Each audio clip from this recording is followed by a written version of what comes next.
What do you do when someone threatens to kill you if you succeed? Most people back down. Babe Ruth hit a home run. New York, April 18th, 1923. Yankee Stadium opens today. 74,000 fans expected. Every newspaper in America watching. And that morning, Ruth receives a letter. Anonymous. 3 sentences. If you hit a home run today, you will not leave the stadium alive. We are watching you. Do not test us. Ruth reads it, folds it, puts it in his pocket, walks to the ballpark. Because Babe Ruth does not negotiate with threats. He answers them. New York City, the Bronx. April 18th, 1923. Wednesday morning. Babe Ruth wakes in his apartment, 28 years old, peak of his powers, coming off a season where he hit 49 home runs, the best player in baseball. But today is different. Today is the opening of Yankee Stadium. The house that Ruth built. That is what the newspapers are calling it. The Yankees built this stadium because of Babe Ruth. Before Ruth, the Yankees played at the Polo Grounds, sharing with the Giants, second-class tenants. But when they acquired Ruth from the Red Sox in 1920, everything changed.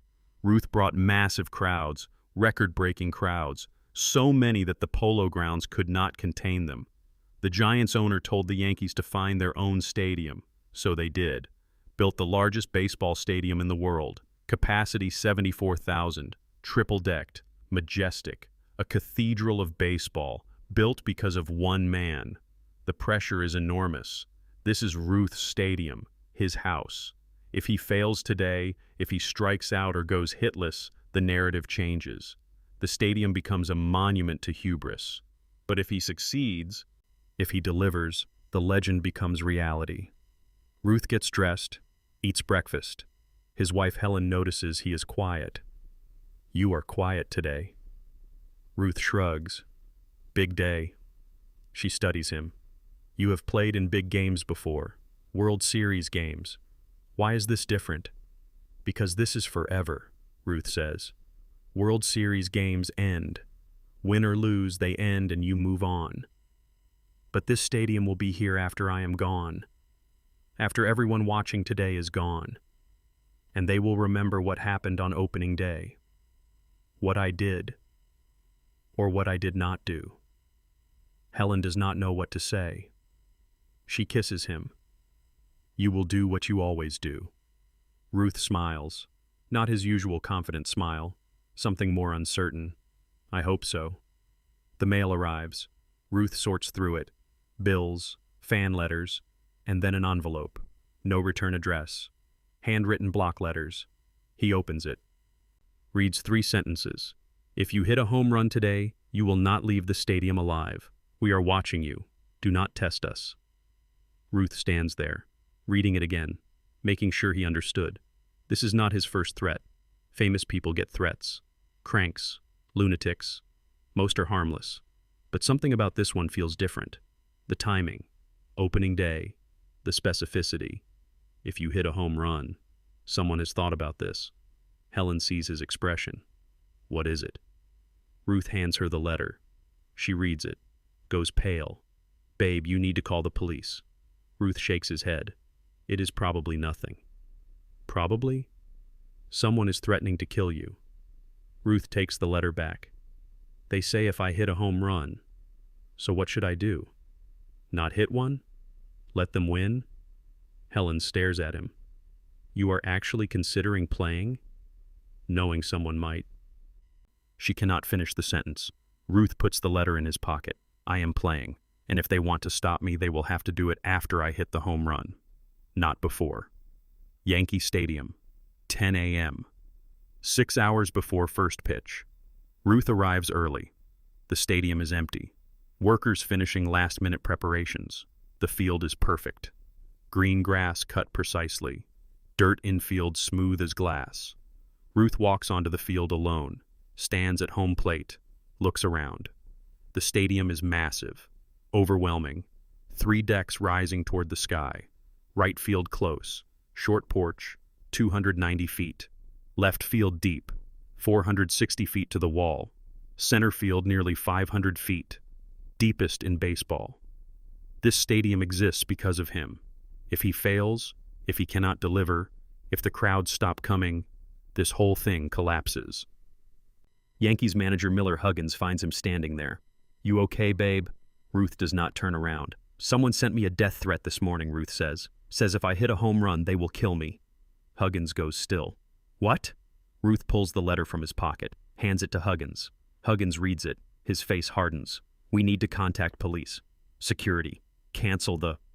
Ruth cuts him off. "We are not canceling anything. Babe, this is serious. I know. That is why I am going to hit a home run." Huggins stares. "You are insane." "Maybe. But I am not backing down. If I let this threat control me, every crank in the country will send threats. I will never play freely again." Huggins is quiet. Then, "I will have extra security. Plainclothes officers in the stands, around the dugout." Ruth nods. "Fine. But I am playing, and I am swinging for the fences." Noon. Gates open. Fans pour in. 74,000 tickets sold. The largest crowd ever to watch a baseball game. They come from everywhere. Manhattan, Brooklyn, Queens, New Jersey, Connecticut, rich and poor, men in suits, men in work clothes, women in dresses, children, all coming to see one thing: Babe Ruth. By 1 p.m., the stadium is full. Standing room only. People packed into aisles. The noise constant. 74,000 voices like the ocean. Ruth sits in the clubhouse, listening, knowing they are here for him. Knowing if he fails, 74,000 people leave disappointed. And knowing somewhere in that crowd, someone wants him dead. A police detective arrives. Plain clothes. "We have officers stationed throughout the stadium. We will be watching." Ruth interrupts. "Nothing is going to happen." "How can you be sure?" "Because whoever sent that letter is a coward. Cowards do not act. They threaten."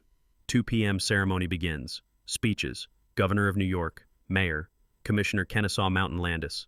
Everyone talking about this magnificent stadium, this house that Ruth built. Then the Yankees take the field. The crowd explodes, 74,000 on their feet, screaming, the noise overwhelming. The stadium shakes. Ruth emerges. The volume doubles, chanting his name. "Babe, babe, babe." Ruth tips his cap, takes his position in right field. Game begins. Yankees versus Boston Red Sox, the team that sold Ruth to New York. Poetic. First inning. Red Sox bat. Ruth stands in right field, scanning the crowd. 74,000 faces. Anyone could be the person. Anyone carrying a weapon. But Ruth focuses on the game. Red Sox go down in order. Yankees bat. First 2 batters make outs, 2 outs. Then Babe Ruth walks to the plate. The crowd noise reaches impossible levels. 74,000 screaming for one man. Ruth steps into the box. Red Sox pitcher Howard Emke on the mound. Ruth has faced him before. Good pitcher. Knows how to pitch to Ruth. Keep the ball away. Ruth digs in. Same routine. Back foot planted, front foot tapping. Bat held high. Somewhere in this crowd, someone is watching. Waiting to see if Ruth hits a home run. Waiting to act if he does. Ruth knows this, but he will not let fear change how he plays. First pitch. Curveball outside. Ball 1. Ruth does not swing, just watches. Second pitch. Fastball. Outside corner. Strike 1. Ruth fouled it off. The crowd groans. Third pitch. Curveball low. Ball 2. 2-1. Ruth steps out. Looks around the stadium one more time. 74,000 people. One threat. Infinite pressure. He steps back in. Emke winds up. Throws. Fastball. Middle in. The pitch Ruth has been waiting for. Ruth swings. Contact. The sound is different. Louder. Sharper. Everyone knows immediately. The ball rockets off Ruth's bat. Rising. Climbing. Headed toward right field. The short porch. 290 feet away. The right fielder does not move. Just watches. The ball keeps climbing. Clears the fence by 20 feet. Lands in the stands. Home run. The first home run in Yankee Stadium history. And Babe Ruth hit it. The crowd explodes. 74,000 on their feet. Screaming, crying, jumping, the noise deafening. The stadium shakes. This is the moment they came for. This is history. Ruth drops his bat, starts his trot, slow, deliberate. As he rounds first, he scans the crowd, looking for movement, looking for threat. But there is only celebration, chaos, joy. Second base, still watching, still waiting. Third base, almost home, almost safe. Home plate. Ruth touches it. Teammates mob him, celebrating, laughing. But Ruth is not celebrating, not yet. He looks toward the stands, toward the 74,000, toward the person who sent the letter. And he thinks, I hit my home run, your move.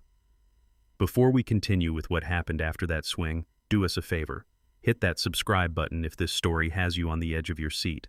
Drop a like if you are blown away by Ruth's courage. Now here is what we want to know. Drop a comment telling us where you are watching from and answer this. Have you ever had to perform under extreme pressure or threat?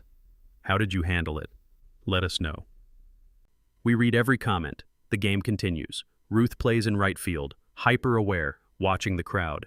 But nothing happens. No violence, no threat. Yankees win 4-1. Ruth goes 1 for 4, the home run, the only hit that matters. After the game, Miller Huggins approaches. No incidents. Security checked everything. Nothing. Ruth nods. The letter was a test. Someone wanted to see if I would back down. I answered. I hit a home run. First inning. They wanted to control me. I proved they cannot. The next day, newspapers explode. Babe Ruth hits first home run in Yankee Stadium. But none mentioned the death threat. Ruth never told them, never made it public. He just hit the home run, answered the threat with action. What Ruth never told anyone was what happened 3 weeks later. May 9th, 1923. A package arrives, no return address. Inside is a newspaper clipping. Opening day headline, written across it in the same block letters. You won. This time. Ruth stares at it, still watching, still out there. But Ruth does something unexpected. He pins it to his locker, leaves it there all season. When teammates ask, Ruth tells the truth. Someone threatened to kill me on opening day if I hit a home run. So I hit one, and they sent me this. Why keep it? Because I want to remember that fear only wins if you let it. The clipping stays 3 years, then disappears. But the story spreads quietly through the Yankees clubhouse, passed from veteran to rookie. The death threat, the home run, the response. Lou Gehrig joins the Yankees in 1925. Ruth tells him the story over dinner. Were you scared? Terrified, Ruth admits. But being scared and being controlled by fear are different things. I refuse to let fear change how I played. Gehrig never forgets. Years later, facing ALS, he thinks back. Do not stay stopped. Push through. The identity of who sent the letter becomes legend. Some say a gambler who bet against Ruth. Some say a rival player jealous of his fame. Some say someone from Boston, still angry about the sale. Some say nobody. A prank. But the letter exists. Found in Ruth's belongings after death. Physical evidence. Real. The handwriting was analyzed decades later. No match. The paper common. The ink standard. Nothing traceable. Whoever sent it covered their tracks perfectly, or died before anyone thought to compare. One anonymous threat. One moment. One mystery never solved. Perhaps not knowing is part of the legend. The faceless threat Ruth defeated not with violence but with performance. With a home run. With courage. Years later, 1948, Ruth is dying. Throat cancer. A priest visits. Ruth asks, if someone threatens your life and you ignore it and nothing happens, did you gamble with God's plan or trust it? The priest thinks carefully. I believe courage is not gambling. Courage is faith. Faith that doing the right thing matters more than consequences. Even if the right thing is hitting a baseball, especially if that is your gift, the priest responds. Using it despite fear is honoring that gift. Hiding it because of fear is wasting it. Ruth smiles weakly. Thank you. He dies 3 months later. August 16th, 1948. Among his personal effects, Helen finds a small box. Inside are items Ruth kept his entire life. A baseball, a photograph, a medal, and the letter. She reads it. Understanding finally why opening day mattered so much. Why it was not just about the home run. She gives it to the Yankees. They file it, mark it private, and for decades it stays hidden. Until the 1980s when a historian discovers it, realizes what it is. Should we make this public? The president decides. Ruth kept it private his whole life. We honor that. The letter goes back into archives. But the historian tells a few people. Those people tell others. Slowly the story spreads, until it becomes part of the legend. The truth about opening day. Babe Ruth received a death threat the morning of Yankee Stadium's opening day. Someone told him if he hit a home run, he would not leave alive. Ruth read the threat, showed it to his wife, told his manager, brought it to the ballpark in his pocket, then walked to the plate in front of 74,000 people, with police scanning the crowd for a potential killer, with fear in his heart and pressure on his shoulders, and hit a home run on the first pitch he saw in the strike zone. First at bat, first inning, first home run in Yankee Stadium history. Not because he was fearless, because he refused to let fear win. Not because the threat was not real, because the home run mattered more. Not because he did not care about dying, because he cared more about living the right way. That is courage. That is greatness. That is why 75 years after his death, people still tell the story, still study his life, still try to understand what made Babe Ruth different. It was not just talent. Plenty of players had talent. It was not just power. Others hit home runs. It was the refusal to be controlled by threats, by fear, by expectations, by anything. Babe Ruth decided who he was going to be, and then he was that person, even when someone threatened to kill him for it, even when the easiest choice was to back down, even when no one would have blamed him for playing it safe. He stepped to the plate. He swung. He delivered. And that is why his house still stands, why his legend still grows, why his story still matters. Because courage is not the absence of fear. Courage is hitting a home run while you are terrified. And Babe Ruth did that better than anyone who ever lived.